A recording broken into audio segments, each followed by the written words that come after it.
भविष्य भी उज्ज्वल महान। आओ हम बदले वर्तमान, आओ हम बदले वर्तमान।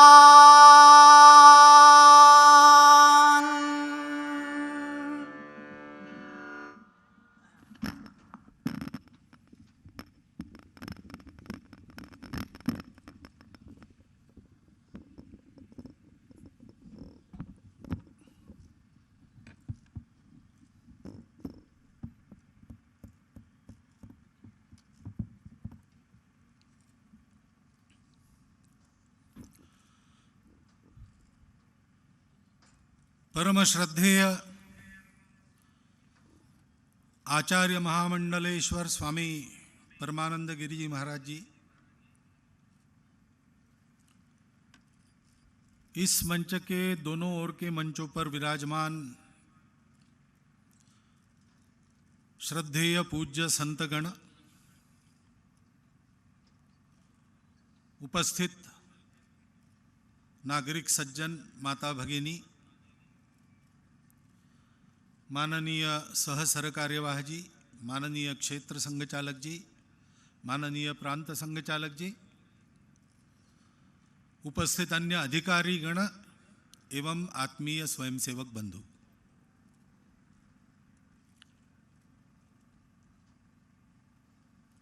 मालवा प्रांत का ये पहला बड़ा कार्यक्रम है।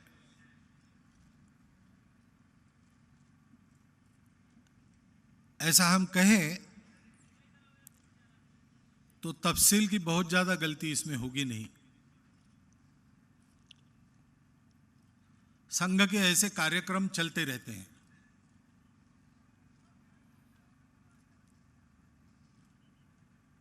और अपनी अपनी बुद्धि से लोग उनको देखते रहते हैं।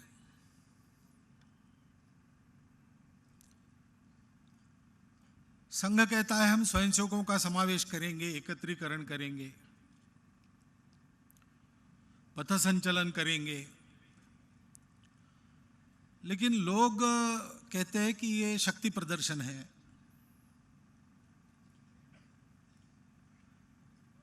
ऐसे तरह तरह के शब्द देते हैं, क्योंकि दृश्य एक है लेकिन समझने की बुद्धि अपनी अपनी रहती है। वैसे अब संघ का काम शुरू होकर 87 वर्ष हो गए, तो अपने देश के और देश के बाहर के भी बहुत सारे लोग संघ को जानते हैं, संघ का नाम जानते हैं।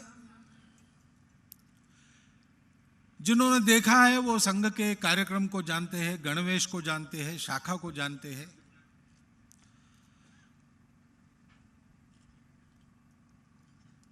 परंतु संघ इसमें से क्या काम करता है, इसको समझने के लिए सभी को प्रयास करना पड़ता है, अगर इच्छा है तो। स्वयंसेवक जो संघ के उनकी तो इच्छा है ही, लेकिन उनको भी प्रयास करना पड़ता है संघ को जानने के लिए। संघ में आकर सालों ये प्रयास करते हैं, वर्षों तक इसकी साधना करते हैं, तब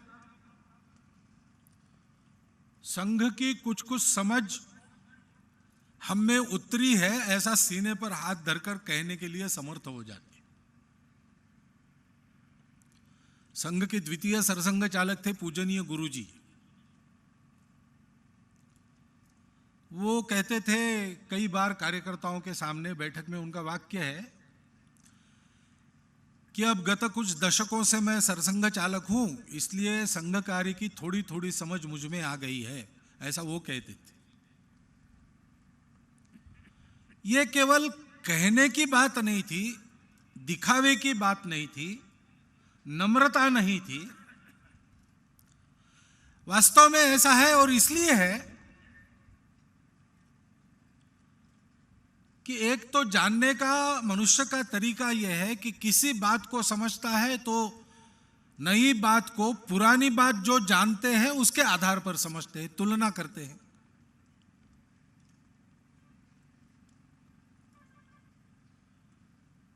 आपके वाणी के कारण मेरा मन चंद्रमा जैसा शीतल हो गया। यानी शीतलता कैसी?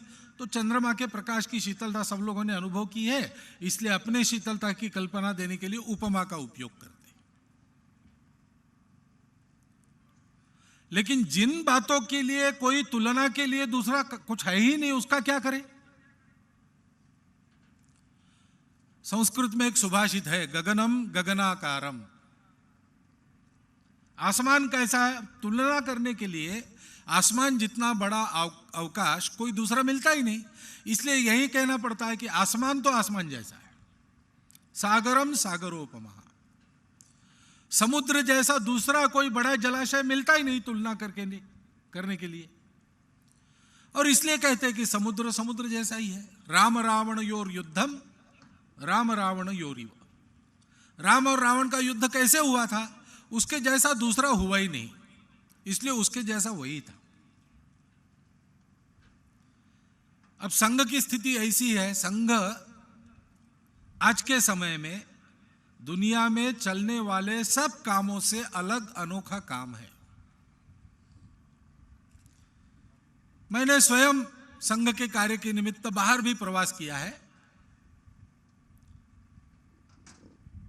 तो बहुत से काम चलते हैं, अच्छे काम चलते हैं, लेकिन संघ में और उनमें अंतर है।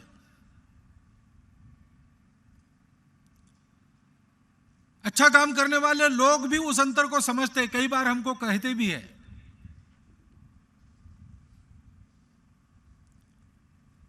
इसलिए उसकी तुलना करने के लिए आज के तारीख में दूसरा कोई काम नहीं है। तुलना करने जाएंगे तो गफलत होने की संभावना ज्यादा है।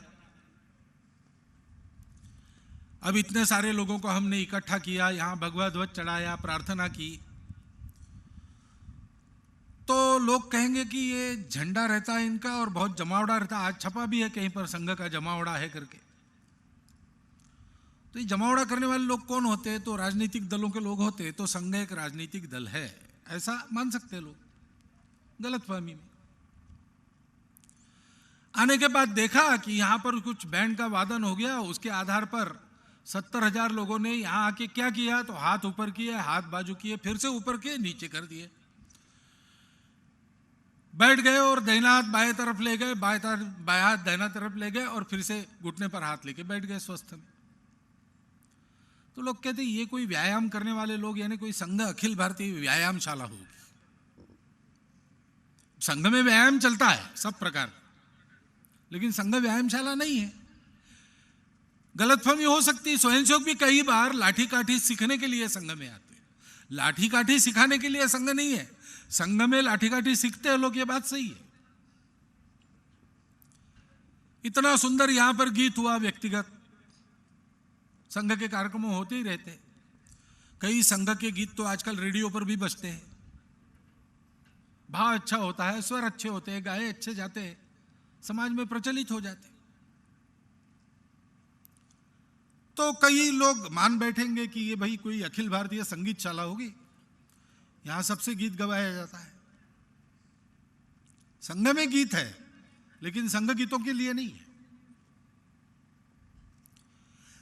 केवल ऊपर से देख के समझने का प्रयास करेंगे, गलती होगी। गहरे पानी बैठना पड़ेगा, तब समझ में आएगा।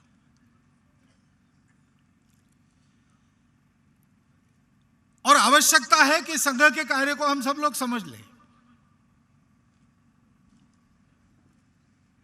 अभी गीत सुना आपने, आओ हम बदले वर्तमान। वर्तमान बदले ऐसा सबको लगता है आजकल, क्योंकि देश की परिस्थिति को देखते हैं, दुनिया को देखते हैं, देश के अंदर देखते हैं, देश के आसपास देखते हैं, तो समस्याएं बहुत दिखाई देती है। केवल दिखाई नहीं देती, उन समस्याओं के चलते अपना जीवन जीना भी कठिन होते जा रहा है दिन ब दिन। तो विचार न करने वाला मनुष्य भी जब परिस्थिति की मार पड़ती है, तब तो चाहता ही है कि परिवेश बदले, वर्तमान का परिवेश बदलना चाहिए, सबको लगता है। लेकिन कैसे बदलेगा? बदलने के लिए कुछ करना पड़ेगा। किसको करना पड़ेगा? जिसको चाहिए बदलना उसको करना पड़ेगा।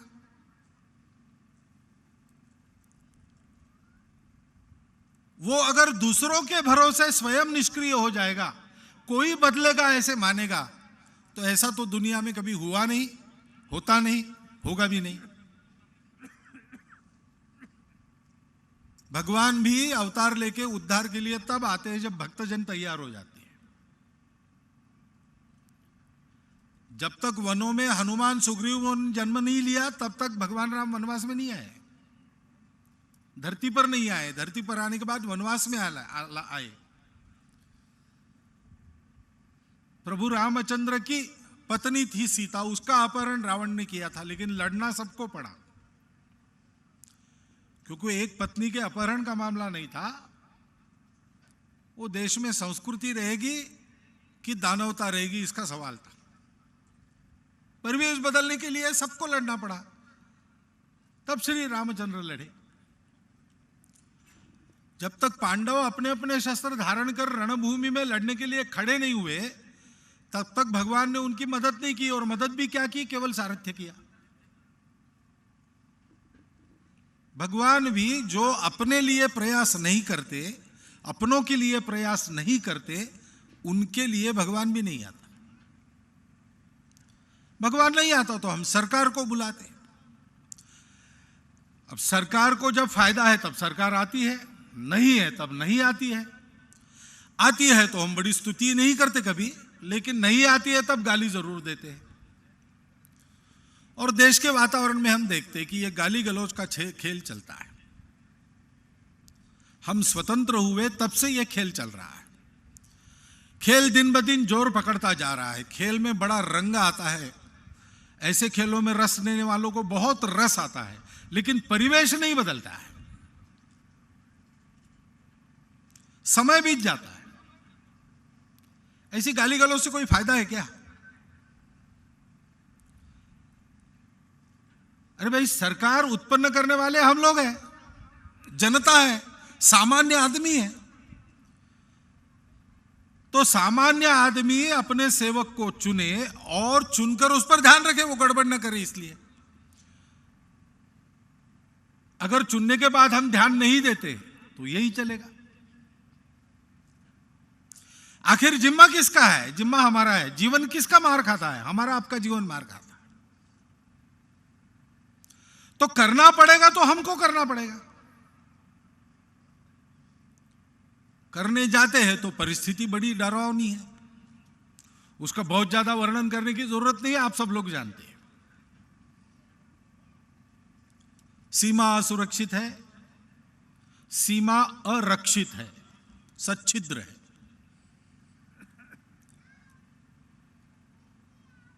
अपना देश तो किसी की शत्रुता नहीं करता, लेकिन अपने देश की शत्रुता करने वाले देशों ने अपने देश के चारों ओर जाल बनाने का प्रयास किया है।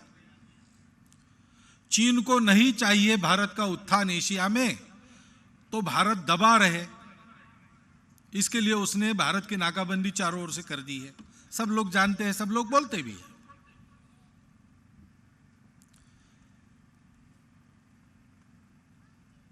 भारत के द्वेष के आधार पर जो खड़ा हुआ वो पाकिस्तान कारण हो न हो बिना कारण दुश्मनी करते रहता है।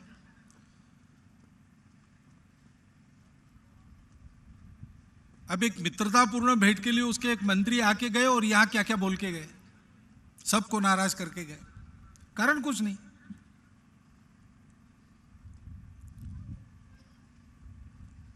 लेकिन इनसे जो चौकसी रखनी चाहिए सीमाओं पर और तैयारी रखनी चाहिए, वो होती नहीं। चिल्लाट सब होती है, रिपोर्ट्स सब लिखते हैं, संसद में सब कहते हैं हाँ ठीक बात है, वहां होना चाहिए, होता नहीं। और इसके चलते घुसपैठिए घुसे चले आ रहे। अम्लीय द्रव्य, मादक पदार्थ, शस्त्र, गाय गोरू तक का जीवनोपयोगी सामान और पशु, इन सब की तस्करी होते रहती है। बनावट नोट आते रहते हैं। उग्रवादी भी आते रहे थे।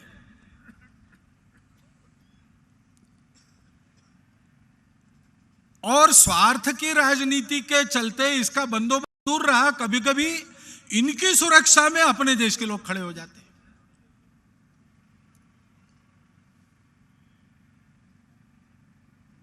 मनुष्य का अपना जीवन भी निरामय नहीं, वस्तुओं के भाव आसमान चढ़ रहे।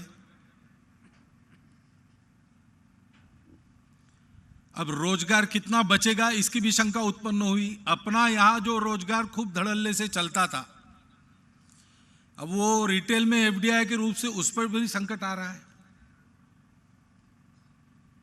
बहुत समस्या है, समस्याओं का वर्णन करेंगे तो उसी के लिए 3-4 दिन लग जाएंगे। भारतवर्ष की समस्या लगातार एक मैराथन सत्र चलाना पड़ेगा 4 दिन का।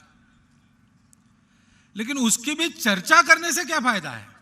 चर्चा तो उपायों की होनी चाहिए। क्या इसका कोई उपाय है कि ऐसे ही चलने वाला है? नहीं, इसका उपाय है, क्योंकि समस्याएं तो बड़ी पुरानी है। कुछ समस्याएं तो आज की नहीं है, शतकों पुरानी समस्याएं हैं। और ऐसी समस्याएं हैं कि जिनके चपेट में आके दुनिया के देश समाप्त हो गए 50 वर्षों में, 100 वर्षों में। ज्यादा समय नहीं लगा। लेकिन भारतवर्ष में शतकों तक नाचने के बाद भी भारतवर्ष है, केवल मौजूद नहीं है, सक्रिय है। समस्याएं भी मिटी नहीं, हम भी नहीं मिटे। कारण क्या है? एक कारण स्पष्ट है, इन समस्याओं की हमको मिटाने की ताकत नहीं, फिर भी है। इसलिए है कि हम उपाय नहीं कर रहे। क्या उपाय हो सकते हैं? समस्याएं तो अलग अलग प्रकार की है, लेकिन इनका उपाय एक है, और इनका उपाय एक है। ऐसा होता है कई बार, विविध प्रकार की समस्याओं की जड़ में जो बीमारी रहती है उसका उपाय करना पड़ता है। राजा सुबह अपने महल से उठा और उसकी तबीयत हुई कि चलो आज जरा घुड़सवारी कर ले। तबेले में गया, मोहतद्दार को कहा घोड़ा निकालो। एक नया घोड़ा आया था, उसको मोहतद्दार ने दिया राजा के हाथ में। राजा बैठ गया और ईडी लगाई, लेकिन घोड़ा आगे बढ़े ही नहीं। आधा घंटा, पौन घंटा बहुत प्रयास किया, घोड़ा एक कदम आगे नहीं गया। निराश होकर राजा उतर गया। आजकल कहते हैं वैसे राजा का मूड ऑफ हो गया। कहा छोड़ो, कुछ नहीं, घुड़सवारी वगैरह कुछ नहीं, अब जाते हैं नाश्ता करते हैं। महल में जाके बैठा नाश्ते के लिए, रोटी आई तो जली हुई थी। फिर से मूड ऑफ, चलो भाई पान ही खा लेंगे। पान का डिब्बा खोला तो पान सड़ गए थे। तो राजा ने हरेक को पूछना प्रारंभ किया कि बताओ, घोड़ा क्यों अड़ा, रोटी क्यों जली, पान क्यों सड़ा।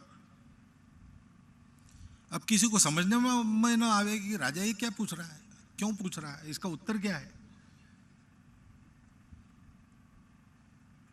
बहुत पूछा, किसी को जवाब नहीं आया। तो एक अनुभवी वृद्ध व्यक्ति था राजधानी में, उसने सुना कि राजा ऐसे प्रश्न पूछ रहा है, उत्तर किसी को सुन नहीं रहा है। वो आया दरबार में, कहा महाराज बताइए आपके क्या प्रश्न है, मैं उत्तर देने के लिए आया हूं। तो राजा ने वही 3 प्रश्न उसके सामने किए। घोड़ा क्यों अड़ा, रोटी क्यों जली, पान क्यों सड़ा। तो उस वृद्ध आदमी ने कहा घुमाया नहीं इसलिए। नया घोड़ा एकदम नहीं दौड़ता ना, उसको हाथ में पकड़ के घुमाना पड़ता है, जहां दौड़ना है वहां। वो मैदान देख लेता है, आश्वस्त हो जाता है, फिर विश्वास से दौड़ता है, नहीं तो वो हिम्मत नहीं करता। रोटी बिना पलटे सेकी तो एक तरफ से जल जाती है। और पान के शौकीन कहते हैं कि पान को रोज बाहर निकालकर डिब्बे के धूप दिखाकर उल्टा कर पलटा कर रखना पड़ता है। समस्याएं 3 है, उत्तर एक ही है, घुमाया नहीं इसलिए। से अपने देश की समस्याओं के बारे में ऐसा एक उत्तर सब लोगों ने खोजा है, सब लोगों ने खोजा है। विभिन्न विचारधाराओं वाले लोग थे, विभिन्न कार्यक्षेत्रों में काम करने वाले लोग थे। देश के लिए बहुत काम करने के बाद अपने अनुभवों के निष्कर्ष के बारे में जो उपाय उन्होंने बताया है, उपाय सबने एक बताया है।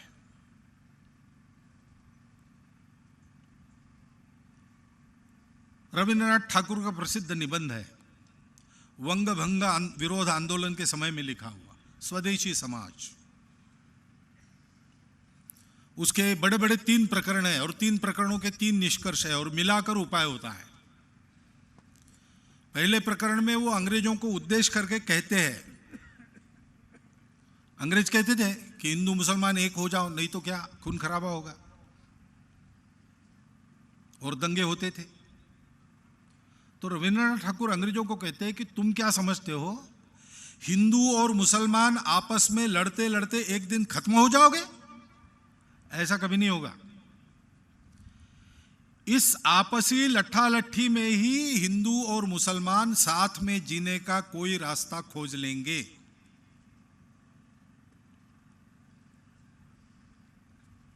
और वह रास्ता अवश्य हिंदू रास्ता होगा, यह भी उन्होंने कहा।